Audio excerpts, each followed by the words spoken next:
welcome. And I'm Michelle Reimer, a dietitian with the YMCA of Metropolitan Milwaukee.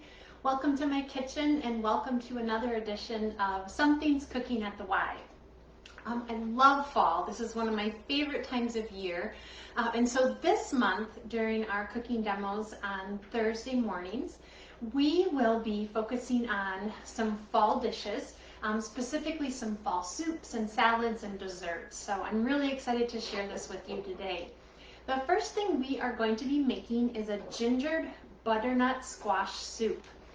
So to get that started, I need to heat my pan and then also heat a little bit of oil. As always, we're using some extra virgin olive oil that's been cold pressed. So you want to make sure you're buying the cold pressed olive oil so that it maintains more of those good fats maintains more of the structure of those good fats. So we're going to warm up that extra virgin olive oil, and I'm going to add a couple things. So making a soup, we always like to use things like onions and celery and garlic, kind of that trinity of really yummy ingredients to make soup. So we're going to start out by heating up and sauteing our onions, our celery, and also our garlic. So I'm going to go ahead and put that in.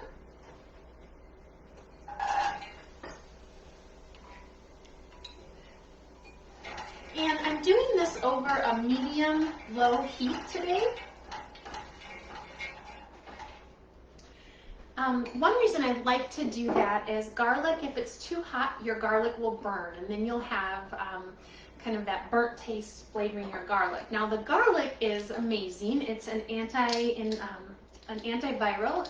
and in it has compounds that when it's crushed, the oxygen reacts with it, the allicin, and it helps to reduce antiviral, antibacterial, so it's just really good for our immune function. So let's get that garlic in there too.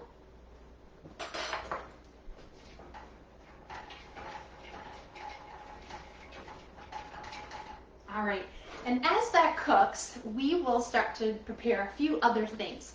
One thing that we are going to add to this soup is an apple.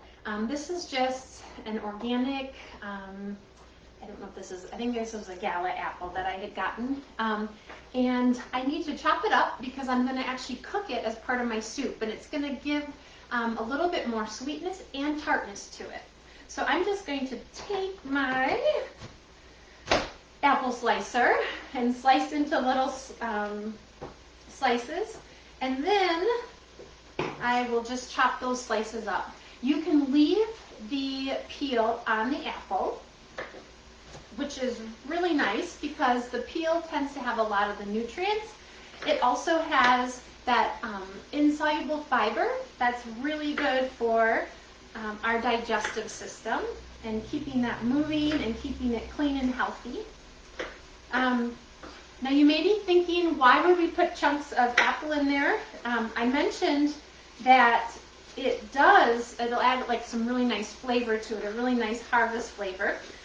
But also we're going to be pureeing this soup with a hand mixer or a hand pureer, and so we won't necessarily have those big chunks of apples in there. But it will give us the flavor, and then it'll get all diced up. So let's put that in here. Also, I want to talk a little bit about the spices that we're using in this soup. The first spice I'm using is a curry, and this is a curry that I really love. It's by Penzeys. So it has a few extra things added to it. It has turmeric, coriander, cumin, garlic, also some fennel and nutmeg, cilantro, cloves, cardamom, and ginger. So really love this combination here. And then the second spice we're using is actually just a basic pumpkin pie spice. And I've used this in our soup today, and we also are going to use it in our muffins that we're making. So again, with fall upon us, I love cooking with the winter squashes and then adding in some of that pumpkin flavor. So I hope you like it too. I'm going to give this a stir.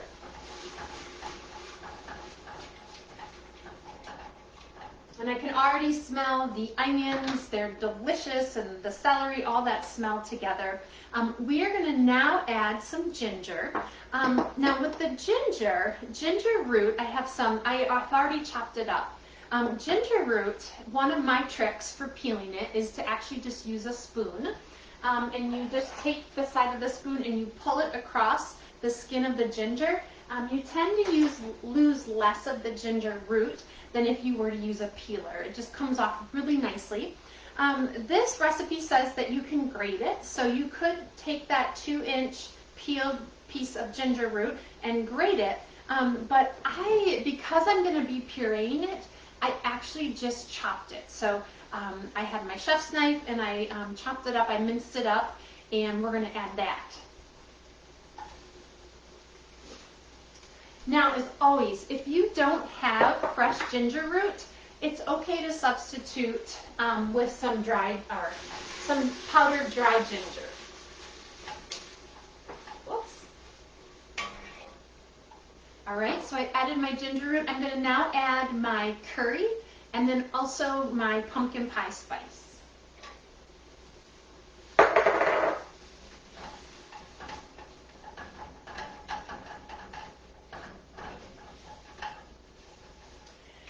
And at this point, sometimes the spice will start to adhere to the bottom of the pan, so it looks a little bit brown. We're going to do what we call deglazing, and deglazing is using something like a wine or water or a broth to loosen that up off the bottom of the pan. So I'm just going to pour a little bit of broth in here so that I can make sure that I'm not losing those yummy flavors and having them being burned on the bottom of my pan. Okay, this is wonderful. All right, so now we are going to actually go on to add our broth, our apple, and our squash. So let's talk a little bit about the broth I'm using. Sometimes I will actually make vegetable broth by myself. Let me grab my bag from the freezer and show you. I can find it here. Where did it go? Oh, here we go.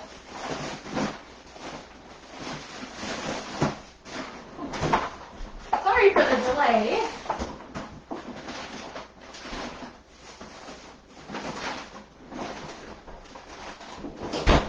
Sorry about that. I think that tells me I need to clean out my freezer a little bit. I actually keep a bag in my freezer so that when I'm cutting any of my vegetables up, things like carrots and celery, onions, peppers, and I have any leftovers, I put them in a freezer bag. And then someday on the weekend, I'll put these either in the crock pot or on the stove, add some water, add a little bit of seasoning to it, and then just continue to cook it down so that I can make my own vegetable broth. Well, as you can see, this bag is really full, and so I need to actually make some broth of my own, but I didn't have that made today. So we are going to use what we call the Better Than Bullion Broth. What I like about this is it's a paste. You do keep it in the refrigerator, but then you can adjust how much broth you want to make. So if, let's say, you only need 2 cups of broth, you don't want to buy a big container of broth and then have that left over in the refrigerator. I do recommend, if you do have the pre-made broth and you do end up refrigerating it, I always recommend writing the date that you opened and then how much is left in there, so that you know when it's been put in there and then how much you have, so if you want to use it for another dish. So this, what I did, and this is typically 1 teaspoon for every cup. I have 4 cups of broth. I actually only use 2 teaspoons. I find that if I use the 1 teaspoon to 1 cup, sometimes it's really salty. And I try to keep the amount of salt in my diet down, the amount of sodium. And that's good because when we have too much salt in our diet, it can impact our blood pressure. So we are going to use this broth that I made up.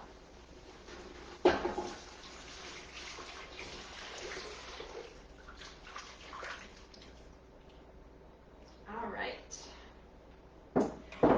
We're going to add our apples. And And this is such a nice time of the year. I know around the area there's a lot of apple orchards. I have lots of friends that are taking pictures and showing pictures of picking apples on Facebook. So I can remember as a child we always would drive up to Door County to take pictures and to pick apples. And then my mom, of course, would always make lots of good apple desserts. So everything from apple pie to apple crumble, and we loved it. The last thing I'm going to add in here as we cook it is the butternut squash. I wanted to share with you a trick that I have learned that helps me to prepare my butternut squash a little bit easier. So butternut squash can be really hard to cut. And one of the things that I'm always trying to work on is my safety in the kitchen, especially with knives, so that we don't have any cuts. We've talked before about when you're holding your chef knife to have that claw grip, putting one thumb on this side of the blade and then your pointer finger on the other side of the blade, so that it gives you a little bit more control over that blade. We've also talked about holding whatever you're cutting with your fingers down, so that your fingers aren't stuck out where the blade can get you. It would just rub across that part of your knuckle. So what I did with my butternut squash is I used to just sit there and try and cut through it, and it was always really difficult. So I learned that you could put a bunch of different little holes in it with using a fork. So I just pricked it with forks. And then I actually wrapped it in a piece of paper towel. I put it in the microwave for 5 minutes. And when it came out after 5 minutes, it was so much easier to cut. And it was easier then to kind of scoop out all of the seeds and that type of stringy stuff that was inside. So I had butternut squash about this long, and this is half of it. So it did produce a lot of butternut squash. Once I had cut it, I then put salt and pepper and olive oil on it, face down on a cookie sheet, and I baked it for about 30-35 minutes. I then removed it from the oven and I let it cool before I pulled off the skin. Because it was nice and roasted, the skin pulled off really nicely after it had cooled. Otherwise, you could always just use a spoon to scoop it out. So I'm going to go ahead and I'm going to add my butternut squash.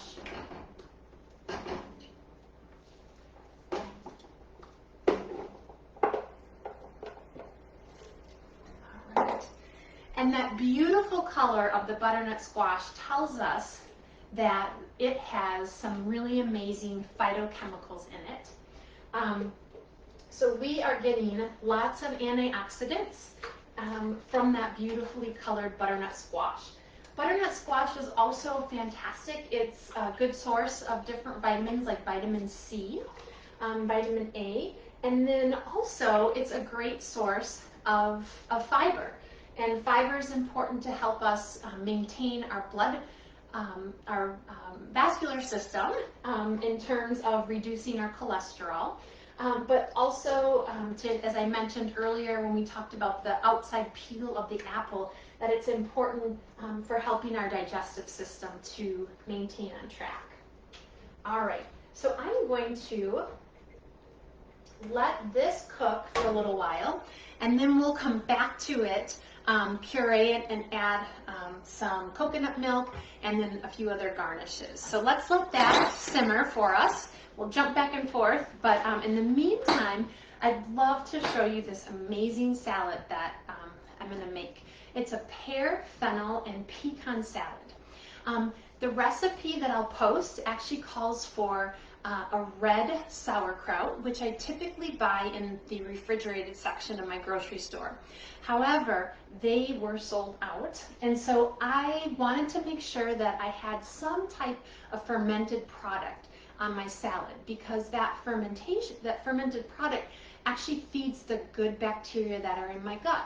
And I want to feed those bacteria because they produce lots of different signals and hormones and vitamins that help my body to maintain, be healthy and happy. So instead of the red sauerkraut, because I couldn't find that, I actually made some pickled red onion. And I just made these up this morning. It usually only takes about an hour to really get that benefit. What I did is I took a red onion, which that beautiful magenta color again tells us that we are getting some amazing phytochemicals and antioxidants in our red onion. I sliced it up very thin. I placed it in this mason jar, and then I just covered it with red wine vinegar. It's as easy as that. Within an hour, the red wine vinegar starts to break down some of that, the walls of the onion, and the starch is released, and so they actually become a little bit sweeter, and not you don't have that strong taste as much. So these actually are really nice. I usually will keep these in my refrigerator and add them to sandwiches or to salads. Just very versatile. So instead of the red sauerkraut, I made these red onions. All right, so let's then talk about what we are going to be doing with our salad. So you could make this up in a really big bowl. That would be just fine. I'm just going to make up a plate and kind of show you how this salad looks. So I'm going to add some mixed greens, and of course we can always get more leafy greens in our diet. Dark leafy greens are a good source of iron and fiber, vitamin K, things like that are really important for our immune function and for our vascular system. So we've got some leafy greens here. I sliced up half of a fennel bulb, and many times I've cooked with fennel seed, but this time I'm actually cooking with the fresh bulb. I cut it in half. You've seen these probably in the grocery store. They smell delicious, kind of like a black licorice. And then I just sliced it up very, very thinly to add to my salad. So I have some here. So I'm going to add a little bit of that sliced up fennel to my salad. The next thing I'm going to add are some pears, some sliced up pears. These pears actually came from my mom's pear tree. She was visiting last weekend and brought me a big bag of pears that she grew.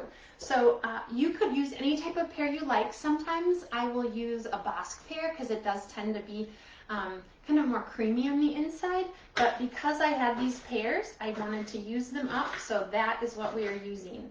I'm all about using whatever is local and fresh. And if something looks like it's about to go bad in my refrigerator, I make sure that I do something with it and cook something or put it in the freezer. So I've got my pears on here, and actually I would say a red pear looks gorgeous on this. You could also put apple slices too as well. All right, so then the next thing that we are going to add is, where's my feta? We've got some feta cheese here. You could also use a blue cheese. It's just too pungent for me, so I prefer to go with this feta cheese. Feta cheese, it's a softer cheese. It tends to have a little bit less fat in it than one of the harder cheeses. So it's a good option. There is a lot of sodium in it though, but again, if we're just using it in little amounts here and there, all foods fit. The next thing I did is I actually toasted up some pecans. Now pecans are an excellent source of unsaturated fats, and those fats are actually very good for our heart health and our vascular system. So while nuts do tend to be higher in calories because they're higher in fat, and fat per gram has more calories than, let's say, a carbohydrate or a protein. So they're very energy dense, but they're also nutrient dense. So having a handful of nuts is actually really good for your health. In the Mediterranean diet, they eat nuts several days a week, if not almost every day. So I like to toast my nuts because then it gives them more of a nutty, warm flavor. So I just toasted these up. You want to make sure that you are watching and stirring. Before I've tried to multitask with my toasting and have forgot, and then I burnt them, and that's a bummer because nuts actually are fairly expensive. So I'm going to add some of these nuts that I toasted. Then what I'll do with the rest of these is I'm just going to put them in an airtight container, and then I can save them for the next time I want to throw them on a salad or soup or just want a handful of them. This is actually a really good time of the year too, where if you're carving pumpkins, you can take those pumpkin seeds and wash them up and dry them, and then also roast them in the oven, and those would be delicious on a salad or in the soup that we're making as well. So we do have some pecans on here. The next thing we're going to add is our red onion. And so, like I said, just about an hour, and these already are starting to soften and lose kind of that flavor that makes them a little bit on the bitter side. And then I can also add some fresh ground pepper to this. I am going to make up a little salad dressing very quickly. So another thing is that salad dressings, there's such a huge variety at the grocery store. However, they tend to have lots of things added to them. I like to then just make my own. And today we're just going to be making a very basic balsamic. We're using, again, that extra virgin olive oil that has been cold pressed. And I'm just going to put about a 1/4 cup in here. This is my mason jar. Then I'm going to add a little bit of balsamic vinegar. And depending on what ratio you like, you can adjust this however you like. The recipe that I will be posting says 1/4 cup of olive oil and 1 tablespoon of balsamic. I love balsamic vinegar, especially the aged balsamic vinegar, because it gets creamier and sweeter. And so I like to put a little bit more balsamic in than that. This recipe also calls for just a little splash of maple syrup. So you could use some sugar. That would be fine as well. I like to use the maple syrup. It brings, again, I don't know, maple syrup and fall always just seem to kind of go together for me. I could also take some pepper and salt and add that to here as well. But I have so many great flavors on my salad that I don't think I really need to add that. So we are just going to shake it up. Another thing I love about the mason jar. And pour it over our salad. Now, if you were making this in a really big bowl, you could just pour this over the bowl and then toss it. So however works best for you. And so this is our beautiful fennel, pear, and actually red onion salad. All right. So let's give our soup a stir and see how we're doing here. Oh, this smells so wonderful. I wish you could smell it. I think it needs probably about 5 more minutes before we go to puree it, just to continue to soften the apples that are in there. The butternut squash has already been cooked, so that's already pretty soft, but it'll help to kind of get all those flavors mixed together. So then let's talk about my favorite thing, dessert. Today what I have made for you is a whole grain pumpkin chocolate chip mini muffin. Now, when I've made things before, you know I've made them mini because I think that helps with portion control. Let me get them. I actually made these last night, and they are so moist and wonderful. I had one with my breakfast, and I'm going to cut it in half so you can kind of see the inside of it as well. So these are made with pumpkin, and the pumpkin is one of the things that keeps it really moist. But let me talk about a couple of the other ingredients too that make it a really nice and a little bit healthier dessert. So the first thing that I started out with was, this is Bob's Red Mill, and it's 100% stone ground whole wheat pastry flour. So I decided to use a pastry flour because pastry flour has less protein in it than an all-purpose or a bread flour. And the reason that matters is because the gluten formation in bread occurs when water connects with glutenin and gliadin, which are two of the bread protein or flour proteins, wheat proteins, that come together to make gluten. Well, gluten is important because as the dough bakes, it allows it to expand, and it is like a network, and it traps the gas in there that's being created by your leavening agent. So your leavening agent could be something like yeast that produces carbon dioxide, or maybe in this case, like we used some baking powder and baking soda. So when it has less protein, it actually gives you a more tender product. And so with my muffin, I want a nice, soft, tender muffin. And so using a pastry flour will help you to do that because of the lower protein content. I'll say I haven't seen any other types of whole wheat pastry flour available except for this Bob's Red Mill, but I'm sure you can find it somewhere else. But again, I like this. This actually still was produced with some of the hull and the germ on it. And so that's great because there's 3 grams of dietary fiber, and then we also have our iron in there, and potassium and other really good vitamins and minerals that a lot of times we lose when we process grain into white flour. So I used the whole wheat flour. I also used the 100% pumpkin. This is just an all-natural, no preservatives, nothing added to it. So you don't want to use the pumpkin pie mix.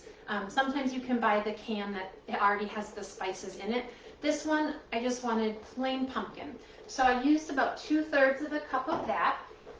And I added some eggs, a little bit of canola oil, and then I mixed it all together. Now, I wanted to make sure that I didn't mix it too much.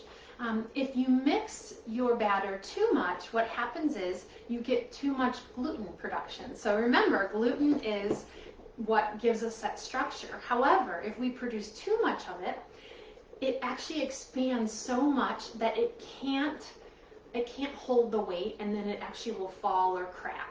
So I wanted to make sure that my muffins had a nice little round top, and the crumb is nice and even on these.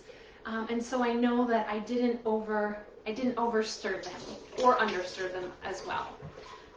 And of course the chocolate chips with the pumpkin, I used a dark chocolate chip. I used Ghirardelli, but you could use whatever flavor you wanted. If you only had semi-sweet or milk chocolate at home, that would be fine too. I just like the dark chocolate because of the antioxidant content, and makes me feel good to have a little bit of dark chocolate for my heart health and for my immune function.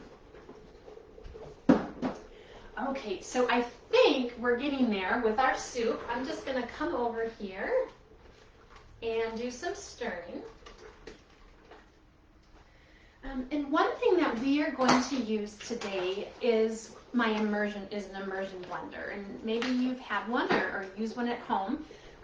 If you don't have an immersion blender, you could use a regular blender or your food processor. What I like about using the immersion blender is I don't have to remove any of the liquid from the pot, and that is much safer because it's very hot. If you can hear it, it's boiling right now. And so if I can avoid having to pour something very hot into a blender and risk getting burned, I'm going to do that. Sometimes what I'll do too, if I didn't have my immersion blender, is I actually might let the soup cool a little bit before I put it in the blender, just so that I didn't risk any burns. So let's go ahead. I'm going to plug this in. And the immersion blender can go right into the pot. I'm just going to blend up some of the, just kind of help to give it more of a creamy texture.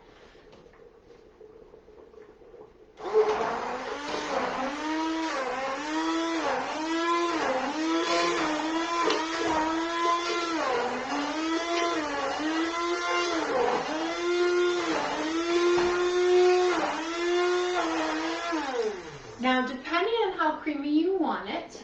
You can continue to do a lot of the blending. If you don't mind, or maybe you like soup that has a little bit more chunkiness to it, you could leave some of these apples chunky. I'm going to just do a little bit more blending.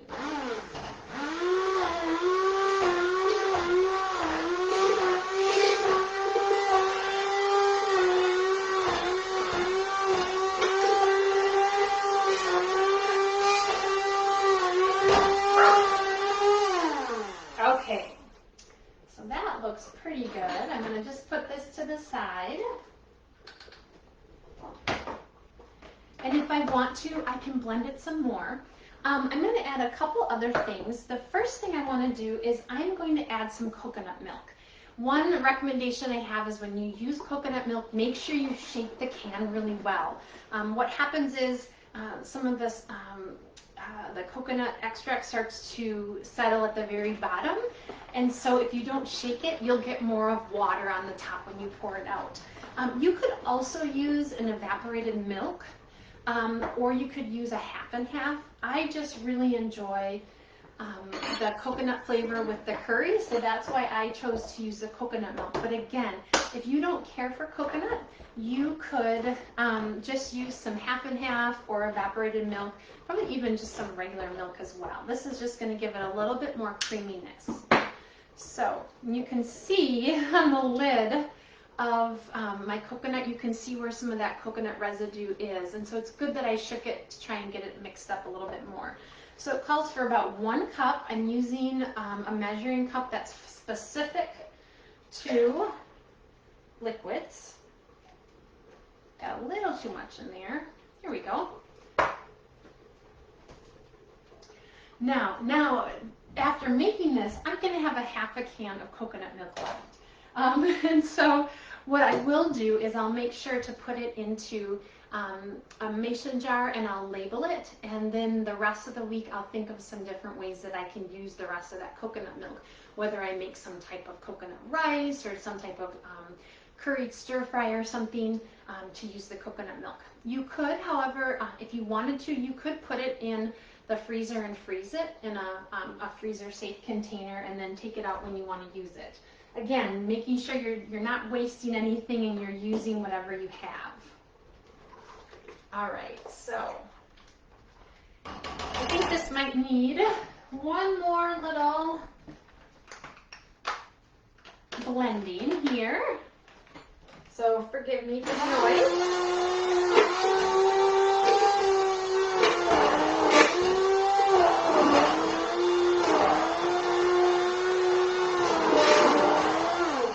Okay.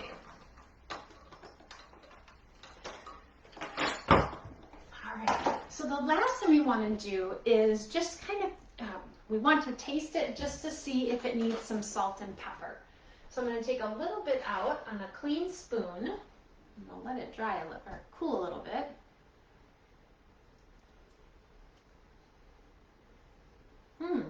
That's actually really good.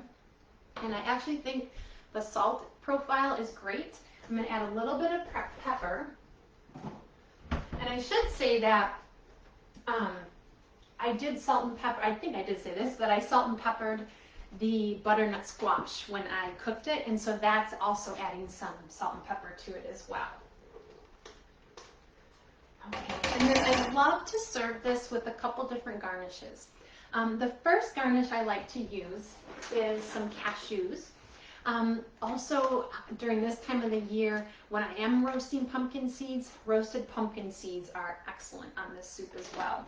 So let's get out a little bit of this. All right. So we've got, and I don't want to spill it, but I want you to be able to see the color a little bit here. So I'm going to add a couple cashews. And cashews, again, are a good source of unsaturated fats. They tend to have more fat in them than some of the other nuts, but they're absolutely delicious. And then finally, I like to add some green parsley to this as well. Parsley is a great source of potassium, which helps to maintain our blood pressure. It's got some fiber in it and other vitamins and minerals as well. So if you can garnish with some items that actually give you nutrients, then that is wonderful as well. And I just used a flat Italian parsley. So let's review what we made today. We created a pear, fennel, and red onion, which we we kind of pickled with red wine vinegar. I should say that red wine vinegar and my red onions, that'll keep in the refrigerator for several weeks, so you can use it up over the course of time. We added some toasted pecans and then some fresh local pears. I could also have added some apple to this, or skipped the pear and added the apple. We also made a gingered butternut squash soup. So we used fresh ginger. We roasted some butternut squash and then added a little bit of coconut to give it body and a little bit of nice flavor. And then finally, we made some mini pumpkin chocolate chip muffins. And the pumpkin in here, it increases the vitamin content, the vitamin C in it, some extra fiber. It gives it a nice pretty brown color. We used some whole wheat pastry flour, but we also added it in some yummy chocolate chips.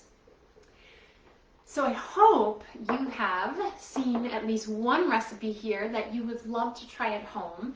Again, this looks like an amazing harvest meal.